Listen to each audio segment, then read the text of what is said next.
Hi everyone, this is Andrew Prima, Ukrainian American, living and reporting from Kiev. In today's podcast, week 116 of Russian invasion of Ukraine. This is the third week of May 2024. So, in today's podcast, Russia advanced in the Kharkiv region, but the gains are not significant. Ukraine attacked Russian territory with 62 drones, and we're going to cover the West and Ukraine still do not have a clear strategy for how to defeat Russia. So Russia advanced in north of Kharkiv last week. So the Russians crossed the international border to the north of Ukraine's second biggest city of Kharkiv and have made what analysts are calling tactically significant advances. US based analysts of the Institute for the Study of War say that have advanced in northern areas of the town of Vovchansk and appear to have taken control of Vovchansk Central District Hospital. They have also made small gains in the village of Staritsa and have advanced closer to the village of Lipsy to the west. Russia has intensified its attacks on the region following Friday's surprise incursions across the border, seizing several villages and settlements in one of the most significant ground attacks since its full scale invasion of Ukraine in 2022. Vovchansk, which is located 74 kilometers or approximately 45 miles from Kharkiv, has been heavily bombed in the recent days. While it is a significant town in the region, Vovchansk is not of the specific military importance, though its capture would blow Ukrainian morale. However, Ukrainian officials said they stabilizing the situation and that the tempo of Russian operations in the area is decreasing. Thousands of civilians have fled toward Kharkiv, and there are concerns among Ukrainian commanders about what could happen if Russian troops get within artillery range of the city. So, the UK Ministry of Defense assessment that the Russia is almost certainly attempting to divert Ukrainian resources away from other parts of the front line. It's unlikely that Russia has built up sufficient combat power to take the city of Kharkiv without diverting additional forces into the area. But there's several opinions that it will be hard to dislodge the Russian forces in the region and that they're believed to be about 30,000 more troops just over the border. And by the way, Ukrainian forces are still asking the United States to allow them to strike the Russian territory. And the ban of striking the Russian territory or the Belgorod territory allowed Russians to gather more forces to start offensive on the Kharkiv region. So, Russian progress in the east, the incursions in some miles from the main front line in the east, where Russia has continued its offensive operations and been ending forward since October 2023. The Ministry of Defense noted that Russian attacks intensified further in April, up to 17% from March, with more than three quarters on the areas around the towns of Avdiivka and Bakhmut. Russia had a notable success in the town of Avdiivka, where Ukrainian troops withdrew in February after a month of severe fighting. Russian forces are now in control of what remains of the town and pushing west. Avdiivka, which would be a possible gateway for Ukraine to reach the Russian controlled city of Donetsk, has been a battlefield town since 2014, when Russian backed fighters seized large swaths of the eastern Donetsk and Luhansk regions. Almost all of the Avdiivka pre war population of more than 30,000 people have left the town itself. They left the town and it's almost completely destroyed. Its fall marked the biggest change on the more than 1,000 kilometer long, 620 mile front line since Russian troops seized the nearby town of Bakhmut in May 2023. So, what's happening in Bakhmut? And Bakhmut itself remains a flashpoint and has endured some of the heaviest fighting of the war. However, although Ukraine gained some ground in the surrounding area over the summer, Russian forces have since made advances around the city. The ICW reports that territory to the west and the south of the town continues to change hands. The Ministry of Defense said attacks on Chesiv Yar, which situated on a high ground to the west of Bakhmut, rose 200% from March to April, and that Russia was probably trying to gain control of the city. Despite the substantial increase in attacks on this axis, Russia made only minor tactical gains in the area during April and almost certainly sustained heavy losses, the Ukraine Minister of Defense reported. So recently, Ukraine has a very successful attacks. As you all know, Ukraine received long-range missiles ATACMS. So now Ukraine forces are using that successfully. Ukraine destroyed three Russian MiG-31 at the Balbek airfield in Crimea, along with a military warehouse that was full of rockets. On May 15 and 16, Ukraine carried out attack on the Balbek airfield in the Crimea Peninsula that was seized from Ukraine since 2014. The destruction of three MiG-31 aircraft and the warehouse containing fuel and lubricants has been reported. Shortly after a rocket hit the S-400 Triumph air defense system in the village of Vishneva, as a result of this attack, two Russian soldiers were killed and another 13 were injured. Ukrainian partisans also reported that there was a precise hit and subsequent domination in the main warehouse storing Russian missiles and artillery. This warehouse actually housed most of the missiles used by Russian jets Su-27, Su-30, and MiG-31 aircrafts, which which which uh, aircraft that the Russian used to bombard Russian territory.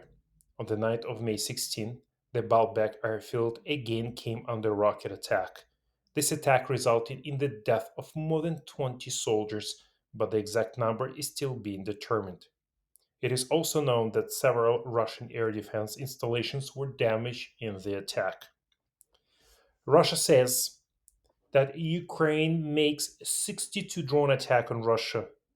All refinery halted. So, the Russian authorities said on Sunday that Ukraine launched a major 62 drone attack on Russian regions, forcing one oil refinery in southern Russia to halt operations, and that the Kiev's forces had fired US, French, and Ukrainian missiles at the Russian held territory. Russia shut down at least 103 drones, including 62 over the Russian regions, as well as Army tactical missile systems attacks over Crimea, French guided Hammer bombs, and US high mobility artillery rocket systems HIMARS. Local officials said the six drones crashed into the territory of an oil refinery in Slavyansk in the Russian southern Krasnodar region. Interfax news agency said the refinery halted work after the attack. But as you know, the Russian propaganda sources keep on telling that they shut it down, but the debris of the drones fell on the territory of the oil refineries. But we see by the damage and the videos recorded by the Russian civilians that it was not the debris of the drones. The drones right targeted and hit the oil refineries in Krasnodar region. Slavyansk refinery is a private plant with a capacity of 4 million metric tons of oil per year and about 80,000 barrels per day.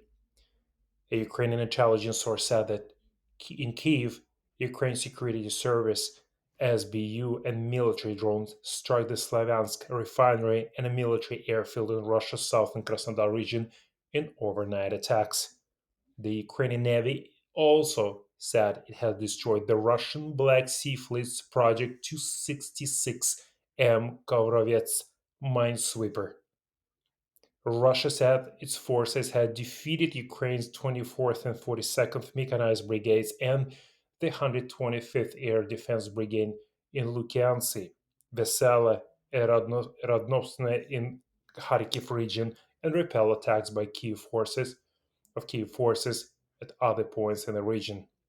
At the same time, Russia reported a rise of Ukrainian attacks on its territory since its forces opened a new front in northeastern Ukraine Kharkiv region early this month. So President Putin said Russia is carving out a buffer zone there to protect Russia from such attacks, which Russia says risk triggering a broader war between Russia and the West if Ukraine uses Western weapons. Putin said on Friday that Russia had no plans currently to take Kharkiv, Ukraine's second biggest city. But as he always says, he never had plans to invade Ukraine. It's just oops, happened just happened. So the White House said on Friday that United States policy on not encouraging Ukrainians to use US weapons against Russian sovereign territory had not changed. At the same time, Ukraine wants to get US permission to strike Russia with American weapons. Since the beginning of new offensive from the Russian Federation in Kharkiv region, Ukraine has been trying to convince the Biden administration to lift its ban on the use of US provided weapons for strikes. This week, a group of Ukrainian parliament members traveled to Washington to enlist Congress support. They claim that the ban on the use of American weapons for attacks on the Russian Federation ties our hands in the hands of Ukrainian military, given that Ukraine defense strategy requires attacking military depots on the enemy's territory. Ukrainian authorities have watched the Russians mass near the border for the weeks, but Washington policy has prevented Ukraine from using weapons, including ATACMS ballistic missiles, to launch a preemptive strike. As a condition for providing long range weapons to Ukraine, the US requires that they are not used in Russian territory. Moscow is well aware of the situation, which is why it was able to concentrate military equipment and at least 30,000 troops on the border without the risk of attack. So, after 25 months of the full scale war in Ukraine, the West surprisingly still has no unified strategy. Apart from supplying badly needed ammunition and weapons, the West does little for Ukraine needs. What could be effective strategy, you would ask? Look, first, Western governments need to define common goals. Ukraine is obliged to expel Russian troops and return to the territories it lost since 2014. Russia should be forced to pay military reparations as compensation to Ukraine, and thousands of Ukrainians who were deported to Russia should be given the opportunity to return. The tens of thousands of alleged war crimes committed by Russian troops should be investigated and the guilty punished. The West can no longer limit itself to promises to help Ukraine as long as it takes. Instead of deterring Ukraine from attacks on Russian strategic and military facilities, the West should welcome such strikes.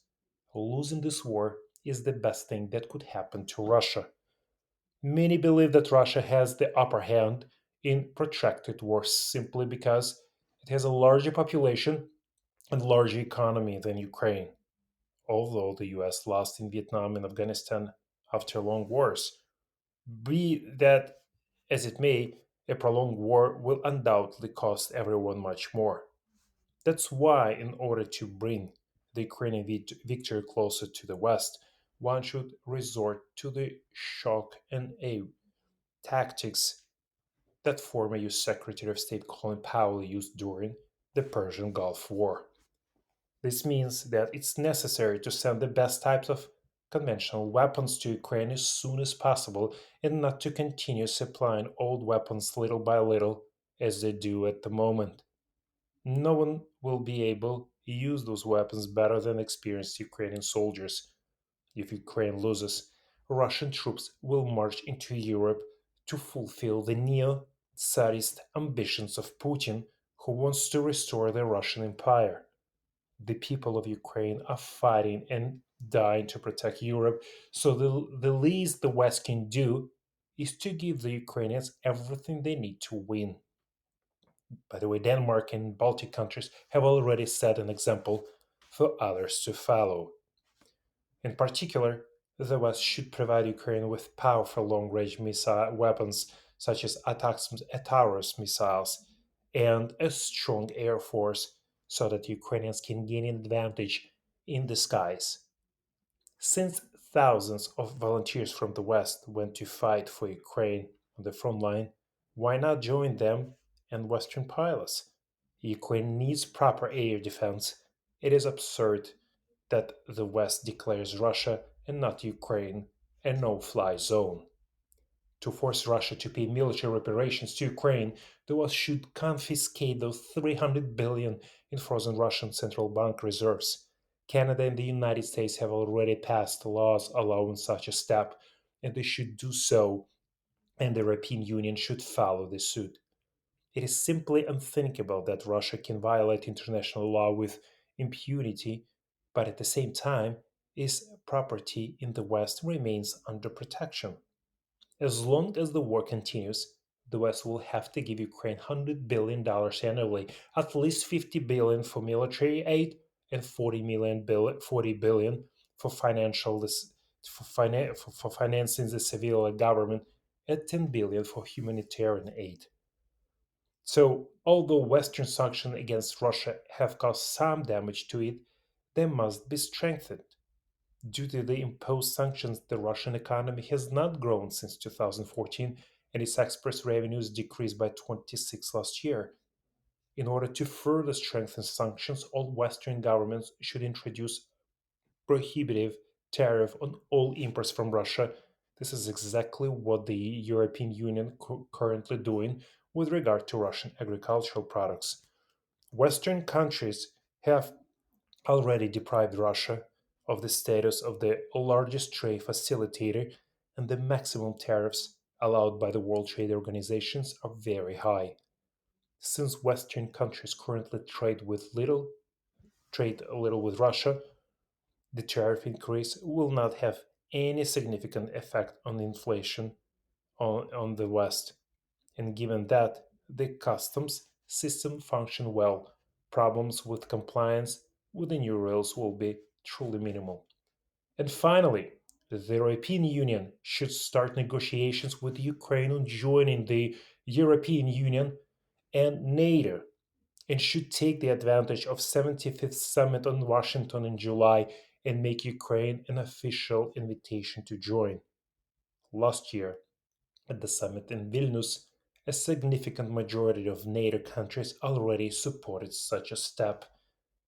There is no reason not to do it this year as a part of common and unifying Western strategy against the Russian dictatorship and genocide. Thank you for listening. If you like my podcast, please share with your friends.